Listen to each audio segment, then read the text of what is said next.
December 15 ఆదివారం రోజున కోరల పౌర్ణమి పర్వదినం. ఈ రోజు చాలా శక్తివంతమైనదండి. ఈ పౌర్ణమి తిథి హిందువులకు చాలా ప్రత్యేకమైనది. పిల్లలకు ఈ రోజున మనం ఈ విధంగా దిష్టి తీయడం ద్వారా పిల్లలకు ఉన్నటువంటి అన్ని రకాల దిష్టి దోషాలు తొలగిపోవడంతో పాటు ఎటువంటి గండాలు లేకుండా వారి యొక్క భవిష్యత్తు అనేది ఉజ్వలంగా ఉంటుంది. ఈ కోరల పౌర్ణమి రోజున రాత్రి 8 గంటల తర్వాత ఒక నిమ్మకాయను తీసుకొని 2 సగభాగాలుగా కోసి ఒకదానికి పసుపు ఒకదానికి కుంకుమను అద్ది పిల్లలను మన ఇంటి ప్రధాన సింహద్వారం వద్ద కూర్చోపెట్టి ఎడమ చేతితో ఈ 2 నిమ్మకాయ ముక్కలను చేతిలో పట్టుకొని దిష్టిని తీయాలి. వీటిని దిష్టిగా తీసిన తర్వాత ఎవరు తొక్కని ప్రదేశంలో పాడవేసి పిల్లలకు కాళ్ళు చేతులు కడిగి ఇంటిలోకి తీసుకొని రావాలి. ఈ విధంగా పిల్లలకు దిష్టి తీయడం ద్వారా వారికి ఎటువంటి అపమృతి దోషాలు లేకుండా భవిష్యత్తు అనేది ఉజ్వలంగా ఉంటుంది. చూశారు కదండి, ఈ కోరల పౌర్ణమి రోజున ఖచ్చితంగా పిల్లలకు ఈ విధంగా దిష్టి తీయండి.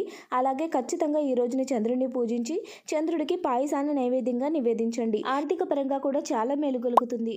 Please like, share and follow. Thanks for watching friends.